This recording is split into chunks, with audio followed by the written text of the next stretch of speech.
So Ashley St. Clair posted this video December 19th. And she says, my Delta flight from Phoenix appears to be flying migrants who crossed the border and are being shipped to New York. When I asked a Delta representative if this was the case, his response was, what does it matter? They're humans too. Lock them up.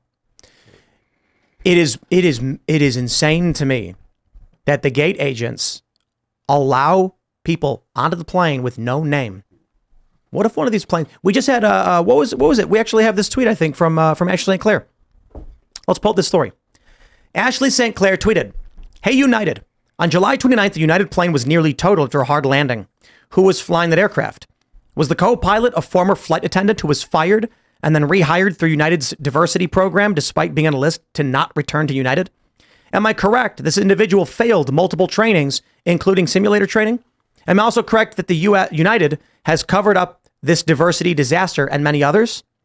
Was the number 2 at the Denver hiring center also onboarded through DEI?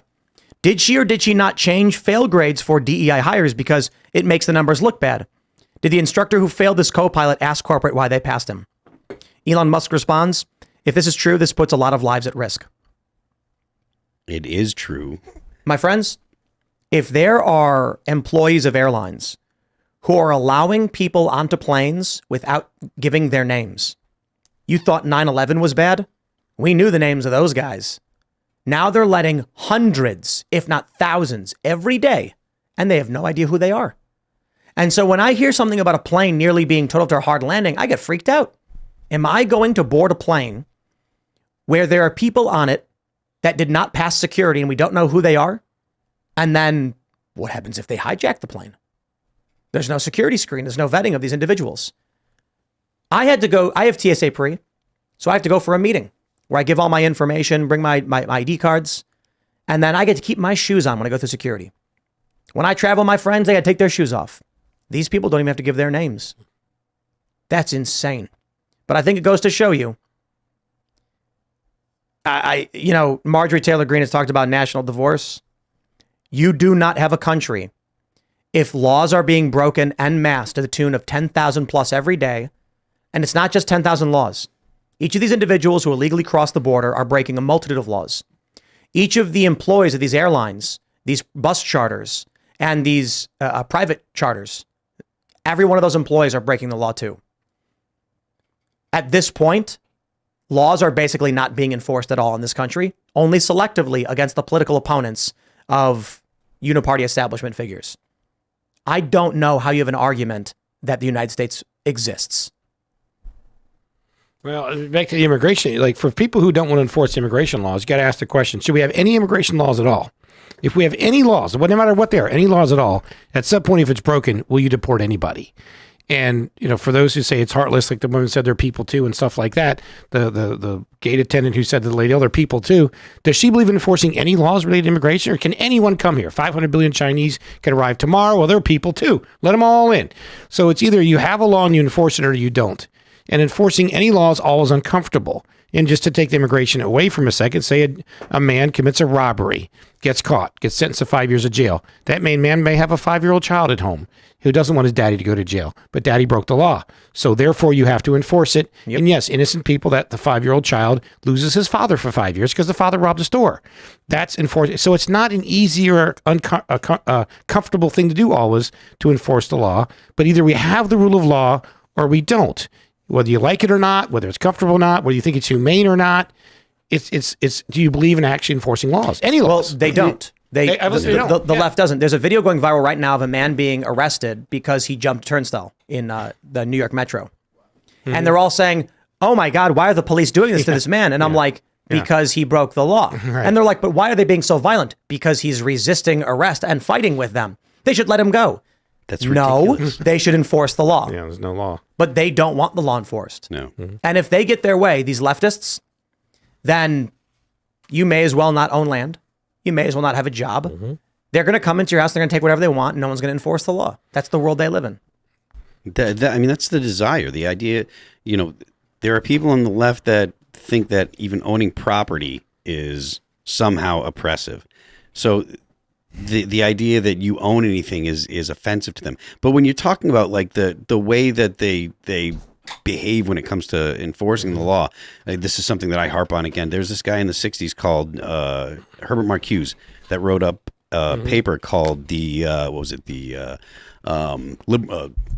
oppressive tolerance. And essentially the argument he made in the paper was that if you are on the left, you should forgive whatever people on the left are doing, up to and including violence. And if you are on the left and you're dealing with someone on the right, then they should be silenced. They should be they should be censored as much as possible, up to and including thought if possible. So you can't have a society where half the society believes that the other half of the society shouldn't have the ability to express themselves, to talk. Any of their ideas must be shouted down. And that's this impulse we see constantly on the left. And it's something that is a big problem because we've got a society that doesn't even listen to, we constantly are bickering and we don't hear each other out. And there's been studies that people in the center and on the right know and understand the arguments from the people on the left. The people on the left straight up are so obsessed with the ideology. They just think if you don't think like us, you must be evil. That's why it's always bigotry, always some kind of moral failing. So any way to other somebody else.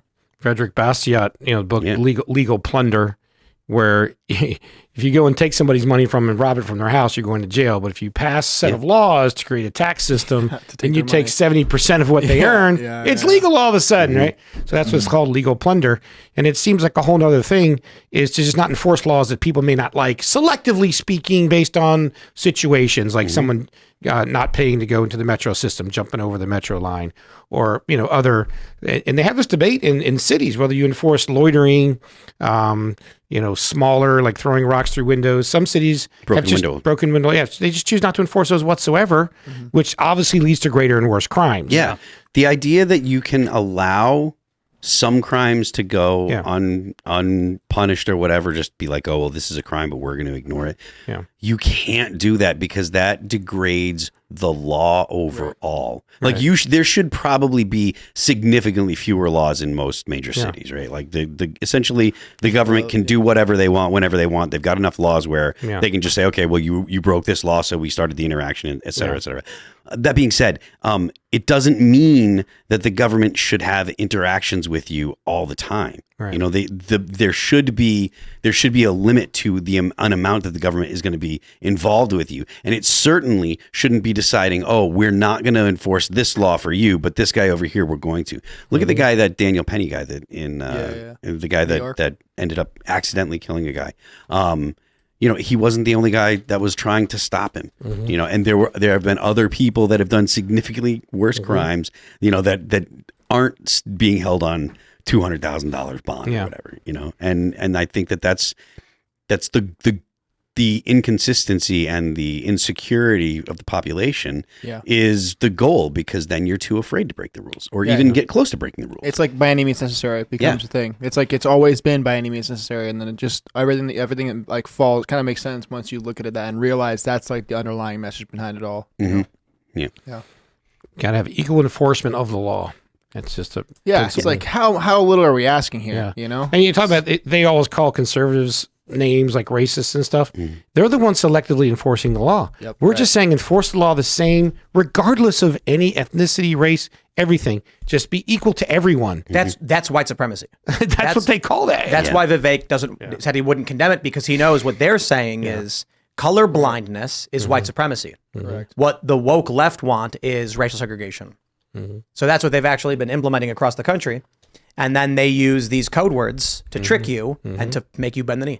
Well, I think I find that, at least as far as people running for office, there's a great fear of being called a name like a racist or a hater of any particular person or group of people. And the fear of being called a name is no excuse not to do the right thing. Like secure the border, enforce immigration laws. Doesn't mean you don't love everyone. Sure, you can love everyone. I just think we should actually enforce the laws of our country, or we have no laws in this country. And those who want lawlessness and selective enforcement are the ones who are actually picking and choosing.